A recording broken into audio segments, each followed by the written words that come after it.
ଏକୁଟିଆ ବସିବାକୁ ଭଲ ଲାଗୁଛି। ଏକା ଏକା ଚାଲିବାକୁ ବି ଭଲ ଲାଗୁଛି।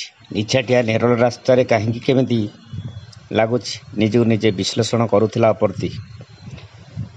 ଦିନ ଥିଲା ସେ ଗହଳିକୁ ଭାରି ଭଲ ପାଉଥିଲା। ଆସର ନହେଲେ ସେ ଖାଉନଥିଲା। 2-3 ଜଣ ନହେଲେ ସେ କୁଆଡ଼କୁ ଯାଉନଥିଲା।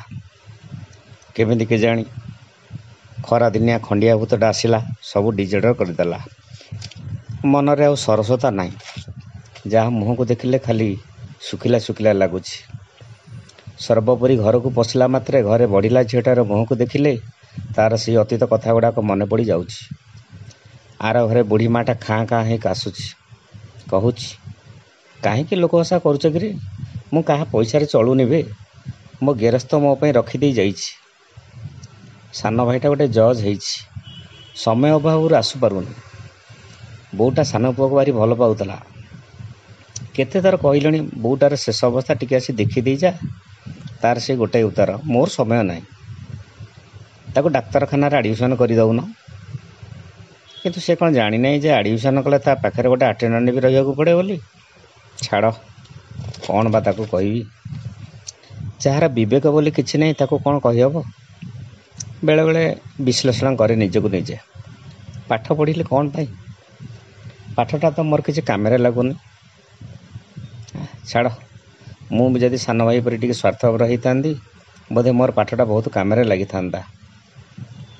ବାବା, ଚା ଟିକେ କରିଦେବି? ସେ ଘରୁ ଝିଅ ପଚାରିଲା। ହଁ ମା, ନାଲି ଚା ଟିକେ କରିଦେ କହିକି ବେକ ଭାଙ୍ଗି ଉପରକୁ ଚାହିଁଲି। କାନ୍ଧରେ ଟଙ୍ଗା ହେଇଛି ଗୁରେଇର ଫଟୋଟା। ମୋତେ ଯେମିତି ସେ ବିକଳ ହେଇ ଚାହିଁଛି। ଦିନ କେଇଟା ହେବ ଗୁରେଇ ଅପର୍ତ୍ତିକି ଛାଡ଼ିକି ଚାଲିଯାଇଛି। କଥା ଥିଲା ତ 7 ଜନ୍ମକୁ ସାଥୀ ହେଇ ରହିବା ପାଇଁ। ପୁଣି ଅଧାରୁ ସେ ଛାଡ଼ି ଚାଲିଗଲା କ'ଣ ପାଇଁ? ହଉ, ତା କଥା ମାନିଲେ ବୋଧେ ଛାଡ଼ି ଚାଲିଗଲା। କାରଣ ତା କଥାରେ ସ୍ୱାର୍ଥପରତାର ବାସ୍ନାଟା ଥିଲା। ସେ ମୋତେ ଜଳ ଜଳ ଦେଖାଯାଉଥିଲା। ସ୍ୱାର୍ଥପରଟା କ'ଣ? ତା କଥାଟା ପୁରା ସତ ହେଲା। ସମସ୍ତେ ଏକା କରି ଦୂରେଇ ଗଲେ। ମୋତେ ପାଖରୁ ରଖିଗଲା ପରେ ଏବେ କେହି ଆଉ ପାଖରେ ନାହାନ୍ତି। ଛାଡ଼ ବାବା, ଚା ନିଅ। ପ୍ରକୃତିସ୍ଥ ହେଲା ଅପର୍ତ୍ତି। ସେପଟ ଘରୁ ମାଆର ଡାକ ଶୁଭିଲା, ଆରେ ମୋ ପାଖକୁ ଟିକେ ଆସରେ। ଲୋକ ହସା କରନା, ମୋତେ ଏକୁଟିଆ କରନା ମ, ମୋ ପାଖରେ କିଏ ଗୋଟେ ବସ।